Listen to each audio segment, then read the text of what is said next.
আমি সজনে ডাঁটা দিয়ে একটা নিরামিষ রেসিপি আপনাদেরকে করে দেখাবো। সজনে ডাঁটা, আলু আর এখানে মটর ডাল আমি 1 ঘন্টা আগে ভিজিয়ে রেখেছিলাম। মটর ডালের বড়া করে সজনে ডাঁটার আলু দিয়ে আমি রান্নাটা করব। তো আমি এখন সজনে ডাঁটাগুলো ছুলে নিচ্ছি।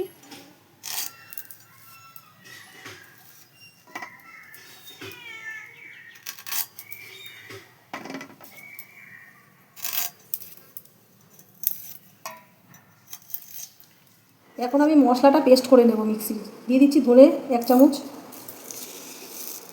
দিয়ে দেবো জিরে 1 চামচ, দিয়ে দেবো আদা কুচি, দিয়ে দেবো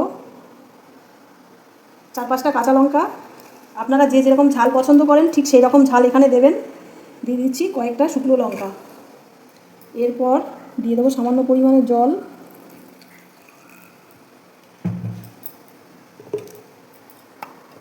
এখন আমি তো পেস্ট আমার হয়ে গেছে, ডালটা পেস্ট করে নেব।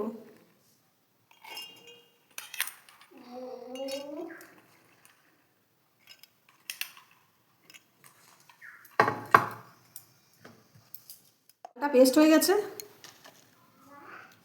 ডালের মধ্যে দিয়ে দেবো কালো জিরে,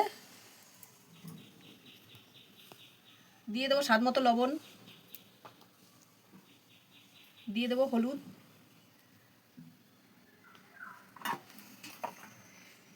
দিয়ে দেবো বেটে রাখা একটু মশলা। সব কিছু ভালোভাবে মাখিয়ে নেব।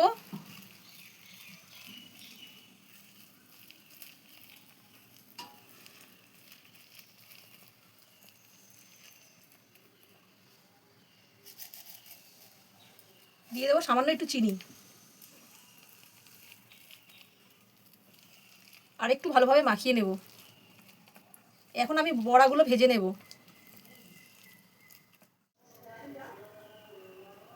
এখানে আমি সজনে ডাঁটা আর আলুগুলো আমার কাটা হয়ে গেছে। এই যে আমি এইভাবে কেটে নিয়েছি।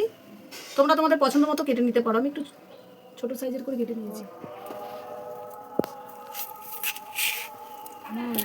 কড়াইটা গরম হয়ে গেছে, এরপর দিয়ে দেবো তেল। এখন আমি বড়াটা ভেজে নেব। বড়াগুলো ভাজার সময় যাতে কড়াইতে লেগে না যায় এই জন্য তেলটা গরম হয়ে গেছে। এরপর আমি এক এক করে বড়াগুলো ভেজে নেব।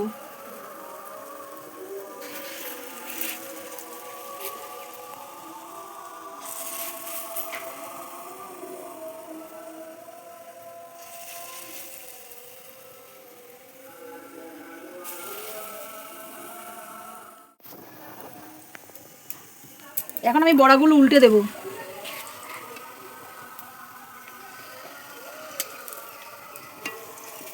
বড়াগুলো এখন আমি উল্টে পাল্টা ভেজে নেব। আপনারা চাইলে এখানে কেনা ডালের বড়ি দিয়েও করতে পারেন।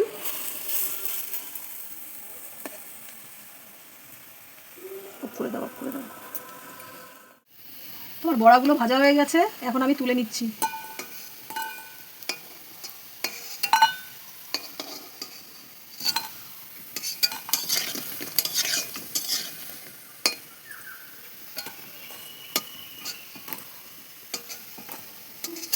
এই ভাজা তেলে একটু দিয়ে দেবো সরষের তেল।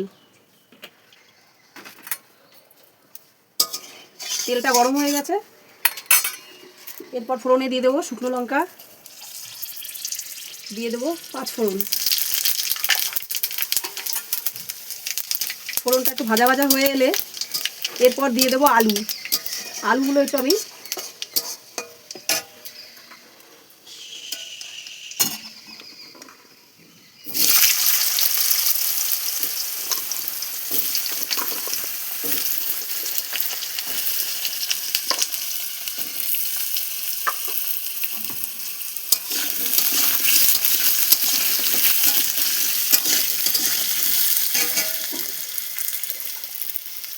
দিয়ে দেবো হলুদ, দিয়ে দেবো লবণ। একটু ভাজা ভাজা করে দেবো আলুগুলো। আপনারা চাইলে আলুটা আগেও ভেজে করতে পারেন। আমি এখানে একবারে বসিয়ে দিয়েছি। আলুটা ভাজা ভাজা হয়ে গেছে, আমি কিন্তু আলুটা ভালোভাবেই ভেজে নিয়েছি। এরপর দিয়ে দেবো কেটে রাখা সজনের ডাঁটা।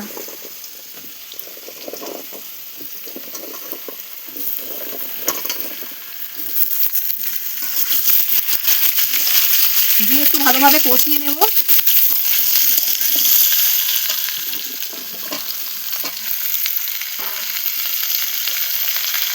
দিয়ে দেবো লবণ, দিয়ে দেবো হলুদ,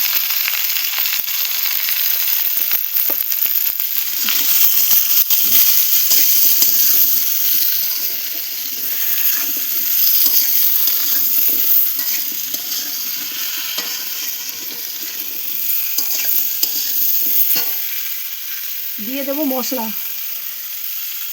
জিরে আদা বাটা, ধনে বাটা, কাঁচা লঙ্কা, শুকনো লঙ্কা বাটা, দিয়ে একটু ভালোভাবে কষিয়ে নেব।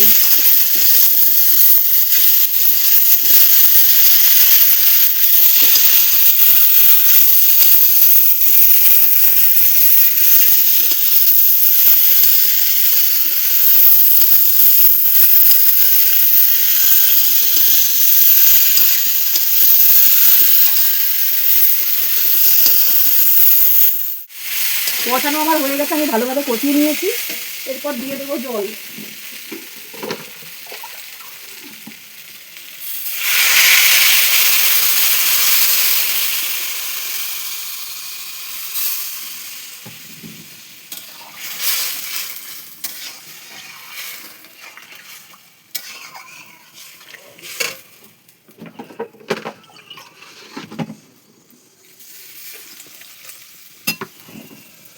এটা কিন্তু আমি খুব বেশি ঝোল রাখবো না, একটু মাখা মাখা রাখবো। ঝোলটা ফুটে এসছে, এবার আমি ঢাকা দিয়ে সজনে ডাঁটাটা সেদ্ধ করে নেব।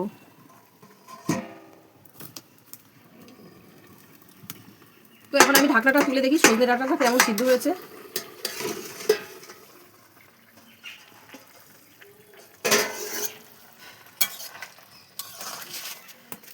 তো সজনে ডাঁটাটা ভালো সিদ্ধ হয়ে গেছে। এই যে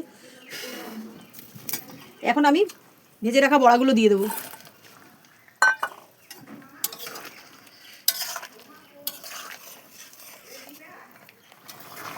এরপর দিয়ে দেবো একটু চিনি, যাতে লবণ আর ঝালের ব্যালেন্সটা ঠিক থাকে, সেই জন্য দিয়ে দেবো একটু চিনি।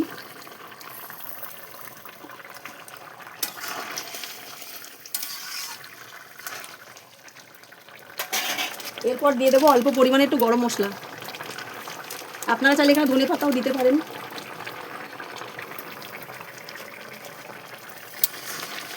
তো আমার তরকারিটা রেডি হয়ে গেছে, এরপর আমি নামিয়ে নেব। তো এখন একটু ঝোল ঝোল রয়েছে ঠিকই, বড়াতে টেনে নেবে। বড়া টেনে নিলে একদম মাখা মাখা হয়ে যাবে কিছুক্ষণ বড়াটা এর মধ্যে ভিজে থাকলে। আমার তরকারিটা হয়ে গেছে, আমি এখন গামলার মধ্যে ঢেলে নিয়েছি। আপনারাও এইভাবে সজনে ডাঁটা, আলু আর বড়ি দিয়ে রান্না করে খাবেন, খুব ভালো লাগে।